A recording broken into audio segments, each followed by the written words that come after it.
Hi friends, One Dnd is coming soon and already we're getting 4 brand new Bard subclasses.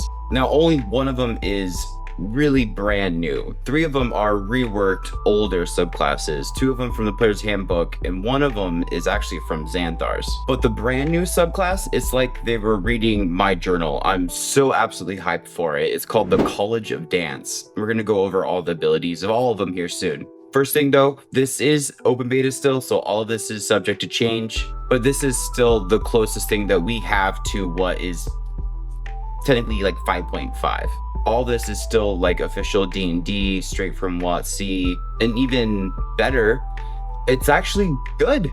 I'm like surprised every time I see something that I actually like. They revised tons of stuff after listening to people complain about the direction that it was going to. So instead of it being, super spooky and lame, it's actually pretty rad. Now these are Bard subclasses, so they're not going to be able to use weapon masteries, a new mechanic that's coming to 5e. I made a whole video about it. It's right there if you wanted to check it out. Or there. Not sure what side I'm going to put it on.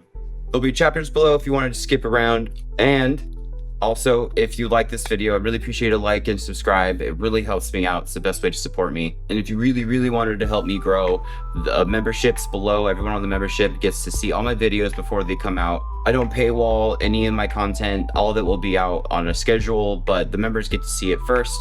Also, everything that I wear with sleeves is available at rollforbooty.com, and everybody can get 10% off their order with the code BOOTY. Matter of fact, let's see a quick little commercial for that. Again, there's chapters below if you want to skip it. Totally understand. I skip the ads too. Hi everybody, I'm Billy King. You might know me as Professor Booty on YouTube, or you might know me as the Lore Bard of TikTok on Tumblr. Well, there's one thing everyone can agree on, and it's that I know what a butt is. My new shorts are so comfortable, they're basically workplace safe boxer briefs. They have a double layer with a hidden pocket so you can put your headphones in. That double layer is crazy supportive and incredibly comfortable. They're absolutely great to work out in, they're great to just hang out in, and they're wonderful for mowing the lawn and getting stuck in rose bushes, because of course I did. You can get them at rollforbooty.com, link in the description, free shipping across everywhere on the planet except for North Korea. You can get 10% off every item in the cart with the code BOOTY. Okay, bye, I love you.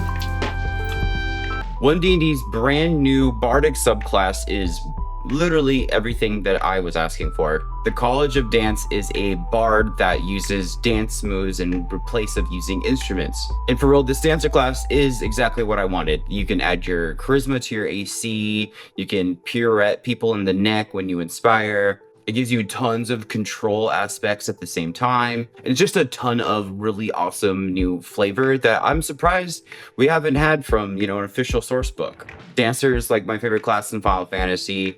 But first off, at level 3 as a dancer bard, you get something called Dazzling Footwork. And as long as you're not wearing armor and you're not holding a shield, you get a huge list of stuff. First off, without armor and shield, your AC is your dexterity plus your charisma modifier plus 10. So without an ability score increase, if you optimize your point buy, you can have a 16 dexterity.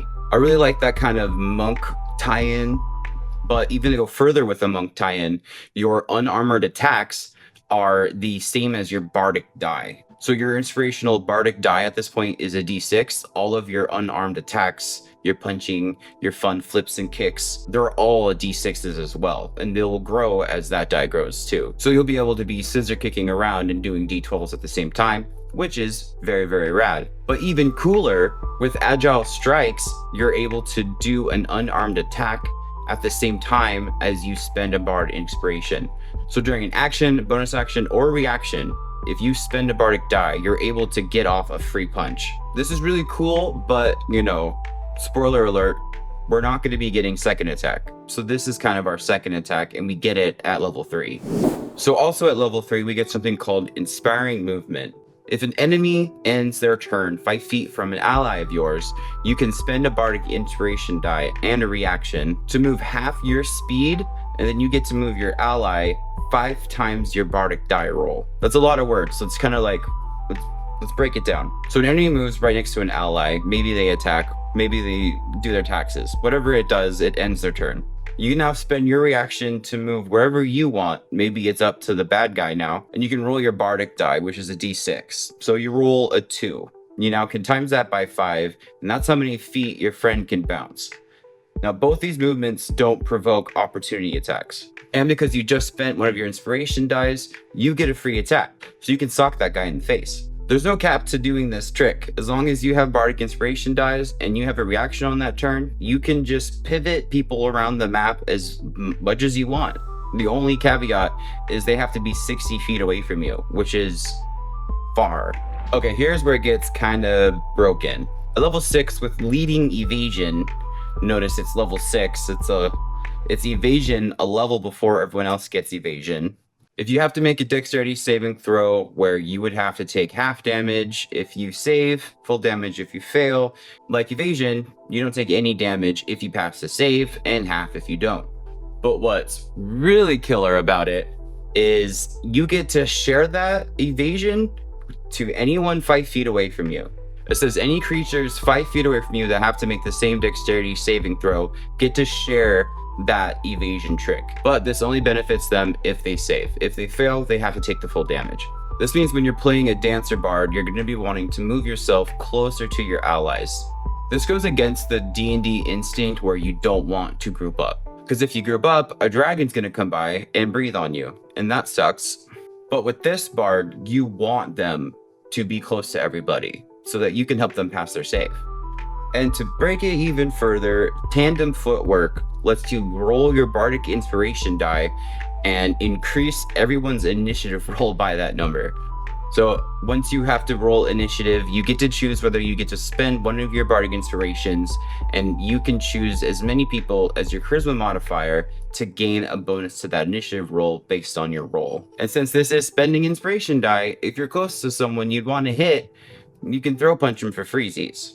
But a massive initiative bonus to everybody is really, really, really helpful. But, you know, bardic dies, you might get them back on a short rest, but you can't do a short rest in the middle of a fight. So you'll have to choose if this is going to be helpful or not. But it's really cool and nice to see them playing with initiative rolls, being able to add them, or maybe it doesn't happen a lot. So I like to see it.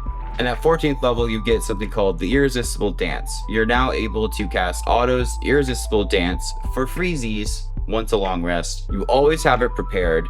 And if you don't have any spell slots and you have Bardic Inspiration dice, you can spend 4 of them to cast it instead. Now remember, you only have as many Bardic Inspiration dice as you have Charisma modifiers. So this is like all or almost all of your dice to recast this. But Otto's Irresistible Dance, it's pretty big. They don't get a save once you cast it at all. They're dancing and they're stuck that way. Now everyone has advantage to hit them and they can't do much. They can save out of it at the end of their turn, but the first casting, it's there. It's a really dope class. I really like it. And there's really not much need to maybe multiclass with a monk. You get all the stuff you'd really want. The only thing you'd really want is like key points at this point to flurry of blows, but you are going to be spending that, you know, doing inspirations and stuff. So, you know, that doesn't really help out. Barbarian, though, that would be a really fun multi-class with the Dancer Bard. You'd be able to use your inspirations while raging. They're not spells.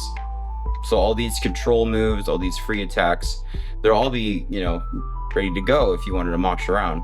That, and you would get your additional rage bonus damage, and you would get resistance to a bunch of attacks. So you'd want to be dancing in front of everybody.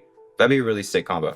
So that's it, guys. All this is subject to change, but as what I see now, we're not going to get any more new news until the book is officially out. So this is as close as it's going to get. I hope I'm wrong. I hope they come out tomorrow with some more material.